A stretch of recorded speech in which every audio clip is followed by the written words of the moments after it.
Merci beaucoup de cette présentation. Donc nous allons à présent écouter Jean Badarou qui a visité ces opérations et qui vous fera un petit parallèle avec sa propre expérience à Roubaix, qui ne présentera pas vraiment, n'est-ce pas Jean, qui réagira davantage aux parallèles, aux différences et aux suggestions que ça peut apporter à l'expérience roubaisienne. Ça marche? Ouais, on m'entend là, oui. Donc effectivement, l'objectif, c'est pas du tout de faire une présentation en contrepoint. D'abord parce qu'on aurait, je pense, un peu de mal à trouver quelque chose qui est l'équivalence, au moins au niveau de l'ampleur de ce qui a été présenté. Et je voulais avoir quelques éléments de réaction par rapport à ce qu'on a vu sur place. Et merci à Eduardo et à Viviane de nous avoir fait revivre effectivement des choses, l'émotion qu'on a ressentie en visitant ces opérations. Et puis donc réagir à la fois un élément d'interpellation, des éléments sur ce qui est mis en œuvre, et puis un petit couplet que j'ai appelé nous aussi, parce que même si les choses ne sont pas comparables, je crois qu'il y a des choses dont on peut s'inspirer ou des choses qu'on vit et qui peuvent nous permettre d'établir un certain parallèle entre ce qui nous a été présenté et ce qu'on peut vivre. Je parle d'un point de vue d'aménageur, mais d'un point de vue aménageur exerçant en métropole lilloise et plus particulièrement sur la région frontalière de la métropole, donc Roubaix-Tourcoing. Peut-être que c'est des territoires justement où le parallèle s'établit un peu plus naturellement. Alors, premier point, c'est les éléments d'interpellation par rapport à la situation, notamment ce que tu as dit, Eduardo, sur la période qui a précédé ce travail qui nous a été présenté. Je retenais deux choses. Premièrement, évidemment, l'importance du phénomène d'inadaptation du logement, de l'ampleur que ça a pris, et parallèlement, l'importance de la durée. Tu signalais cette période 64-2003, que tu appelais business as usual, et qui est, d'une certaine manière, la période où s'installent à la fois ces phénomènes de favela, et où en même temps il y a une politique publique. Cette politique publique, pour autant, n'apporte pas de réponse à la réalité de ce phénomène, ne prend pas en compte ce phénomène. Bon, je pense que de ce point de vue-là, et sans faire de l'autoflagellation, l'ensemble des professionnels de la ville, ou qu'ils exercent dans le monde, sont quand même amenés à se poser cette question de la ville que nous faisons, de pour qui nous la faisons. Et peut-être qu'il y a là une période brésilienne, mais qu'on peut peut-être retrouver en se penchant sur nos propres périodes, où il y a une certaine capacité d'aveuglement à produire quelque chose qui ne répond pas aux besoins, ou au moins pas à la réalité ou à la totalité des besoins. Ça ne répond pas, mais on s'y tient, avec une certaine persévérance dans ce travail qui parfois, au moins en partie, on pourrait dire, est un peu à côté de la plaque. Ça, je trouve que cette histoire de cette période 64-2003, ça me semblait effectivement un peu révélateur. Sur ce qui a suivi, là aussi, quelques éléments de réaction très, très rapides. D'une part, c'est, me semble-t-il, enfin, la prise en compte de ce qu'on a sous les yeux. Là aussi, c'est changement de paradigme, le mot a été utilisé, mais c'est pas partir d'un changement de méthode, mais simplement partir de, non pas la réalité telle qu'on la voudrait, mais la réalité telle qu'elle est installée. Et effectivement, dans le cas particulier du Brésil, je dirais c'est suffisamment massif pour qu'enfin ça finisse par apparaître au regard même de l'architecte et de l'ingénieur, et de pouvoir faire système, commencer à se développer. Mais je pense que c'est important de se dire qu'il y a un élément fondamental consistant à partir de la réalité. D'autres éléments que je voulais souligner très rapidement, c'est l'intérêt qui a été marqué sur la convergence des différents niveaux d'intervention entre le niveau de l'État fédéral, le niveau de l'État local et le niveau très local de ce qui seraient nos communautés urbaines, d'agglomération, communes, etc. Là aussi, il y a peut-être un parallèle. Mais plus fondamentalement, je dirais, je réagis sur l'élément méthodologique fondamental qui me semble être le fait que le projet de transformation physique n'est pas tellement ou pas uniquement une fin en soi, même s'il est nécessaire évidemment de refaire des égouts, de se protéger contre les inondations, de créer des conditions dignes d'habitat, mais c'est aussi un moyen. C'est finalement par le projet, à travers la mobilisation que suscite le projet, que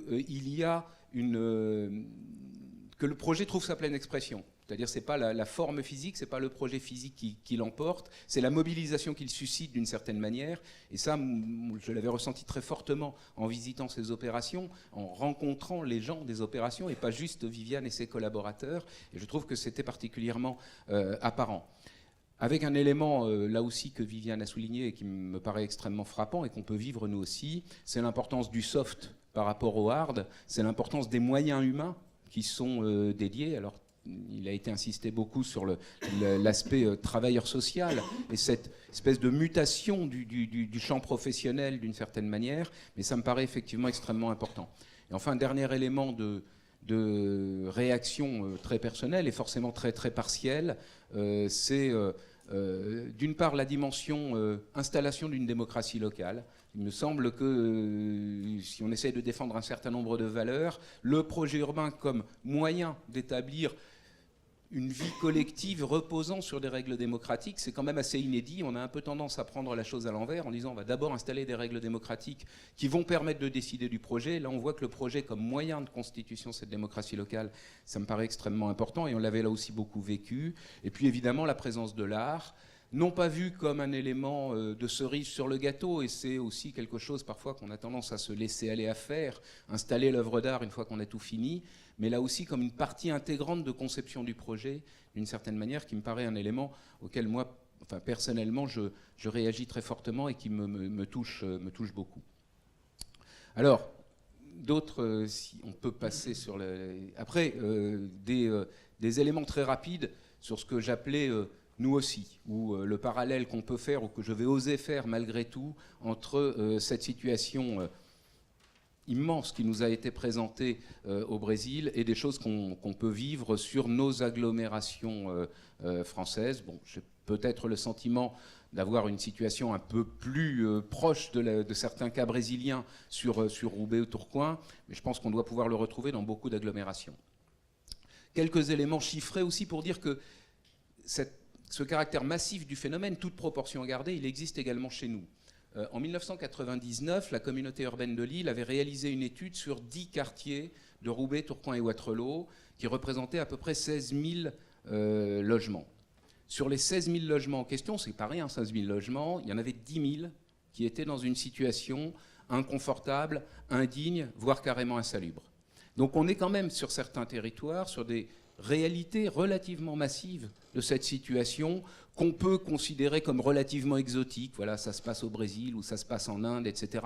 Évidemment, les quantités ne sont pas les mêmes. Peut-être que les proportions ne sont pas aussi éloignées de ce qui nous a été présenté.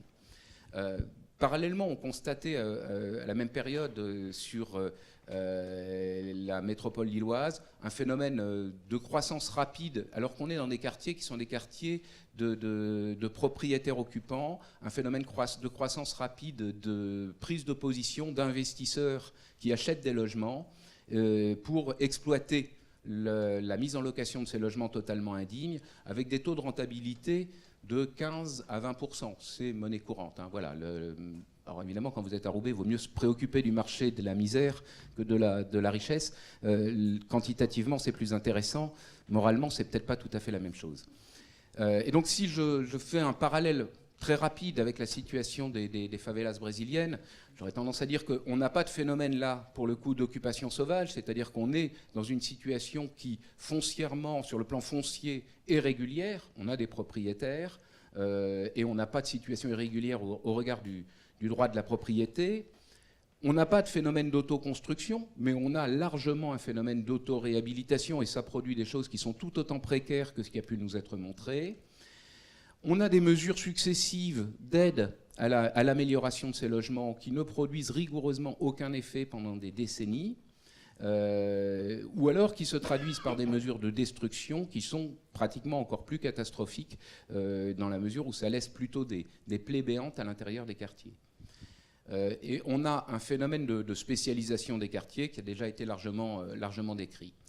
Je vais juste montrer quelques images, si on peut avoir l'écran, pour voir comment, effectivement, une action... Alors, il faut passer en plein écran, c'est mieux. Comment une action, en changeant de paradigme, et là aussi en partant de la demande des habitants, ça passe en automatique, donc bon. Donc vous avez quelque chose qui montre en gros le avant-après. C'est comment partir de la demande des habitants, faire avec les habitants et passer d'une situation de logement tout à fait inconfortable. Alors là, on voit l'extérieur, on se dit c'est bien, ça a été un peu enjolivé. Vous allez voir ensuite l'intérieur des maisons. Et on se dit, quand on regarde ça, il y a des gens qui habitaient là. Voilà, il y a des gens qui habitaient là, c'était comme ça, ou comme ça. Alors, fréquemment, ces situations qu'on retrouve, les travaux sont commencés, jamais finis. Voilà, c'est des logements qui sont achetés alors qu'ils étaient occupés. Et voilà ce qui peut être fait avec un travail de participation des habitants, avec un travail de massification des aides sur l'ensemble des niveaux d'intervention. Et là aussi, on peut faire un parallèle par rapport à ce qu'on a vu sur Rio. Ça passe très très vite, mais l'objectif est évidemment pas de présenter le détail de tout ça. Roubaix, c'est beaucoup moins loin que São Paulo. Si vous voulez venir voir, évidemment, vous êtes les bienvenus. Voilà, phénomène avant-après. Deuxième élément que je voulais montrer et qui fait écho à cette importance du travail avec les habitants et de la considération que les habitants ont le droit de reconquérir, non pas en s'exprimant, pas uniquement en s'exprimant, mais en agissant directement sur le quartier. Je ne sais pas comment on arrête la machine, donc il faut y revenir. C'est un travail que nous menons avec Patrick Bouchin comme architecte sur une trentaine de maisons dans un éco-quartier qui s'appelle l'Union et sur lequel des maisons ont été achetées par erreur. Ce sont des choses qui arrivent sûrement là aussi dans un certain nombre d'agglomérations et sur lequel le principe même du projet a été de, alors que les habitants s'étaient mobilisés pour que ces maisons ne soient pas rasées, de retravailler avec les habitants le projet de réhabilitation pour les habitants, en disant on s'installe même dans le cœur du quartier, on met une équipe commune de maîtrise d'ouvrage et maîtrise d'œuvre, on est allé jusqu'à partager des personnes entre le maître d'ouvrage que nous étions et la maîtrise d'œuvre, et essayer de fabriquer avec les habitants un quartier. Bon, là aussi, c'est juste un coup de projecteur. J'aime beaucoup cette dernière image, évidemment, qui est très chère au métier ou à la pratique du métier de Patrick Bouchin pour ceux qui y ont travaillé avec lui. Voilà, le travail de la main, handmade in the future, appliqué sur quelque chose dont on pourrait considérer que c'est du passé. Les images que vous avez vues montrent que ce passé, il est généralement fondation pour pouvoir convertir ce produit issu du passé et pouvoir faire quelque chose d'avenir. Et enfin, dernier élément, mais vraiment très rapidement, c'est un phénomène, je ne peux pas ne pas montrer ces images parce que par ailleurs, on a aussi ce phénomène, là on n'est pas dans les favelas, mais enfin bon, je pense que tout le monde sait de quoi je parle et voit de quoi il s'agit. Les camps de Rome qui s'installent évidemment sur nos territoires, le travail que nous essayons de mener de répondre à cette préoccupation en tant qu'aménageur, en essayant d'avoir un métier qui prend en compte ces réalités, là aussi que nous avons sous les yeux, et la difficulté qu'il y a à faire correspondre ce travail d'aménageur avec la réalité de nos institutions ou des politiques publiques. J'en dis pas plus. Merci.